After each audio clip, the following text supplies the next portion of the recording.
मोठ्या बाई, आणि मी या असल्या छटाक लोकांवर कधीच निर्भर नसते. सासूबाई, तुम्ही जर मोहितरावांना छटाक म्हणत असाल तर मग आम्हाला काय म्हणत असाल? तुम्ही ते नाही का असं ते डोळ्यासमोर येतं बारकं असतं, मग आपण असं असं करतो, काय काय म्हणतात त्याला? चिलट. हा. सासूबाई, तुम्ही तुम्ही तुम्ही ना अपमान करताय आमचा. जावई बापू, मी नाही तुमचा अपमान करत, तुम्ही स्वतःच करून घेताय तो अपमान. हे पा, एकच सांगते तुम्हाला, आतापर्यंत इतक्या अडचणी आल्या, त्या सगळ्या अडचणींवरती मी मात केली, कधीच घाबरले नाही. जेव्हा जेव्हा या काठव्यात धडा शिकवायचा होता तेव्हा तेव्हा तिला मी धडा शिकवलाय. नाही हो सासूबाई, तुमच्या कॅपॅसिटी बद्दल आम्हाला तिळ मात्र शंका नाहीये. घेऊ पण नका. सासूबाई, पुढं काय नाही म्हणजे मोहितरावांच्या जामिनासाठी आपण काहीतरी. आपण कशाला काय करायचं? जे काय करायचं ते तो करेल, तो कटपट करेल, जामीन मिळवल आणि बाहेर येईल. एकदा का तो बाहेर आला तर दुप्पट ताकदीनं वार करेल. सापाच्या शेपटीवर पाय दिलाय तिने. आता तो चावा घेणारच, आणि एकदा का त्यानं चावा घेतला, कदाचित जीवानीशी ती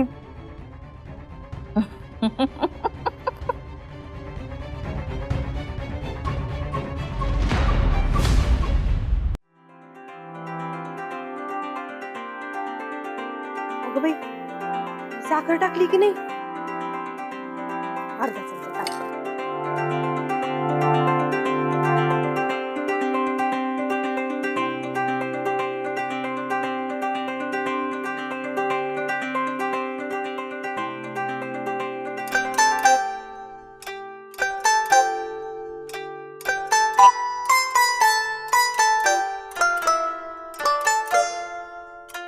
नारायणी,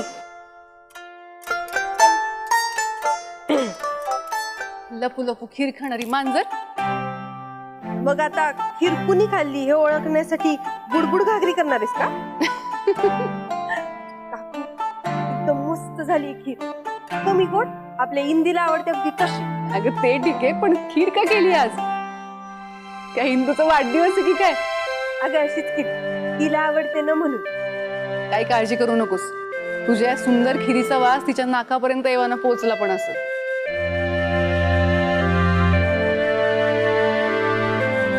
ते बघ, आलीच. मायो मायो, काकी खीर. हे काकीने नाही, मी केलीये खीर. हे बघ, तुझ्यासाठी केलीये. माझ्यासाठी? पण आज काय स्पेशल आहे? तू स्पेशल आहेस. तू अग्नी परीक्षेला सामोरी गेलीस, त्या मोहितरावला जेलमध्ये पाठवलंस म्हणून तुझ्यासाठी केली. मी नाही पाठवलं, आदूमुळे गेलाय. आता आदू आणि तू काय वेगळे आहेत का? सगळ्या भावांना तुझ्यासारखी कर्तबगार बायको मिळो, हो की नाही काकू? तुम्हा दोघींची ना दृष्ट काढली पाहिजे, कायम लक्षात ठेवा.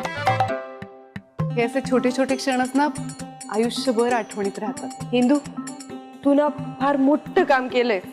तुम्हा सगळ्यांचा आशीर्वाद होता ना म्हणून करू शकले. नाही, हे क्रेडिट आम्हाला दे, पण ही खीर कुणालाच देऊ नकोस. ही फक्त तुझ्यासाठी केलीये. बर, बर, तू बस तिथे. काकू, तू पण बस.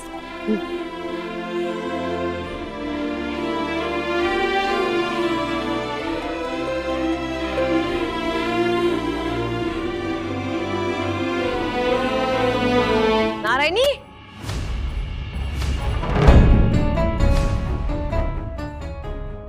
कसला खीर?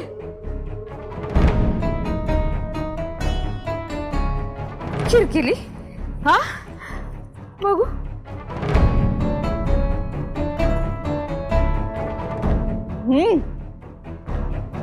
मस्त झाली शकू. आज काय कोणता सण आहे का? नाही मोठ्या बाई, असंच. मग खीर छान झाली पण.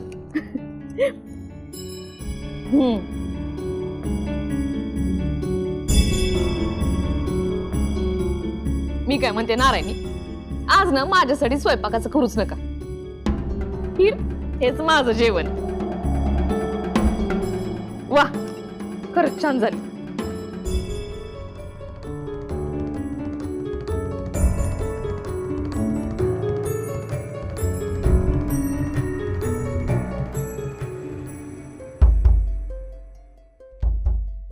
हेच घेऊन जात. हा,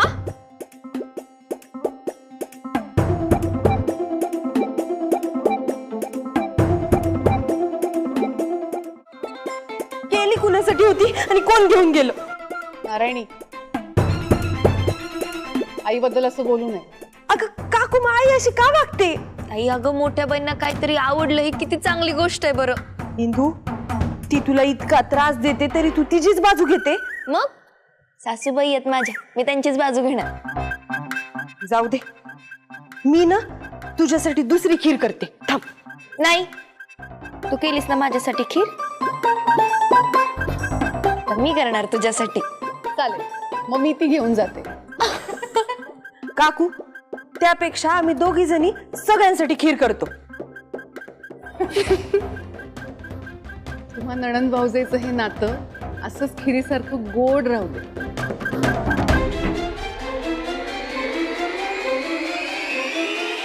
कान्होबा, या अग्निपरीक्षेच्या प्रकारात आपल्या इंदूनं खूप सहन केलं.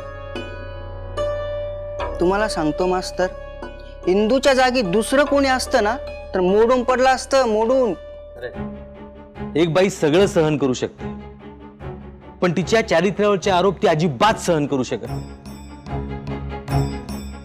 आणि या मोहितरावांच्या गुंडांना लाज वाटायला हवी होती आपल्या इंदूवर असे आरोप करताना. ते तर बोलून चालून नालायक आहेतच, पण आपल्या गावातील माणसं ते पण बोलले नाही ना तिच्या सपोर्ट मध्ये.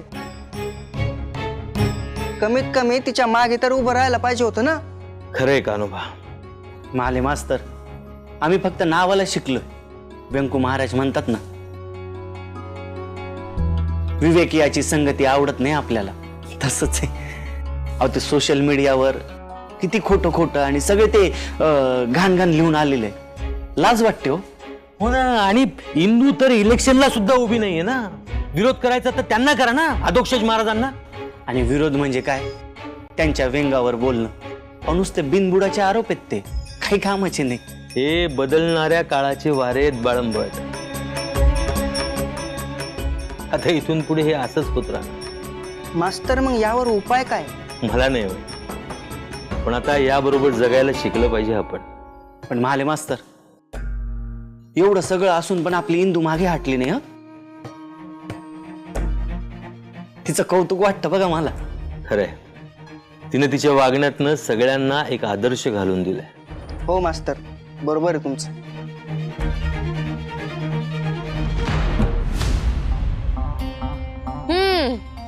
चला, आजचा तास एवढाच पास. म्हणजे आज सुट्टी फक्त आजच्याच दिवस? हा,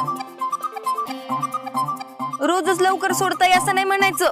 पण इंदू मामी, आज सकाळी शाळा उशिरा भरली आणि आज लवकर सुटणार. मग काय, तू आजचा एक स्पेशल तास विसरतेस. कोणता रे?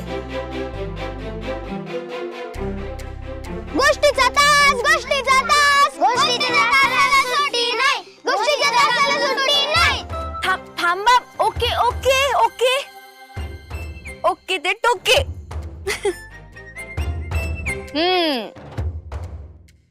गोष्ट ऐकायची तुम्हाला? हो, चला या पटकन, तुम्हाला सांगते गोष्ट. या पटकन या.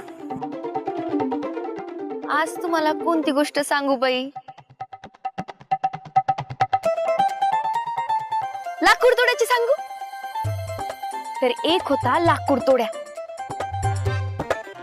तो काय करायचा, कायम असे सुकलेले झाडच तोडायचा. हिरवीगार झाड दिसली की त्याला तो काहीच करायचा नाही. मग एक दिवशी लाकूड तोडता तोडता त्याची कुऱ्हाड की नाही विहिरीतच पडली. मग त्यानं काय केलं असेल? मग त्यानं मुळमुळ रडू लागला असणार. लई रडला. त्याला असं वाटायला लागलं की आता कुऱ्हाडच नसेल तर मी लाकडं कशी तोडू, आणि लाकूड फुपाटा जर विकल्या गेलं नाही तर माझ्या घरच्यांचं पोट कसं भरल बुवा. अरे मग त्याने रडायपेक्षा विरुत उडी मारून त्याची कुऱ्हाड काढायची ना.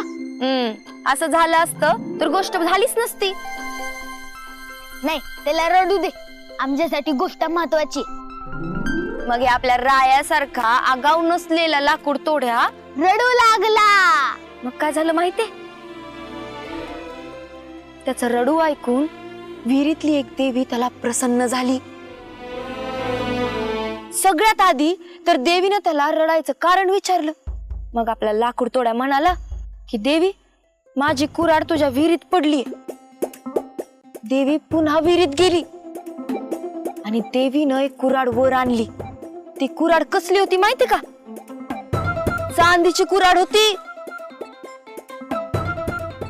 आणि देवीनं विचारलं, ही चांदीची कुऱ्हाड तुझी का रे बाबा? मग तो नक्की हो म्हणाला असणार. ही कुऱ्हाड त्याची नव्हतीच. मग तो हो का म्हणल? पण ती कुऱ्हाड चांदीची होती ना. पण त्याची नव्हती ना. म्हणजे तू नाही म्हणाला? नाही म्हणाला. लाकूड तोड्या धन्य आहात तुम्ही. लाकूड तोड्यानं नाही म्हणून सांगितलं. मग देवी पुन्हा विहिरीत गेली. या वेळेस मात्र देवीनं सोन्याची कुऱ्हाड आणली. आयुष्यपत बिंगो, सोन्याची कुऱ्हाड. मी सांगतो आता तो कन्फर्म हो म्हणाला असणार. नाही राया, या वेळेस पण त्यानं नकार दिला. नाही म्हणाला. इंदू मामी, आता तर खरंच लाकूड तोड्या धन्य. राया,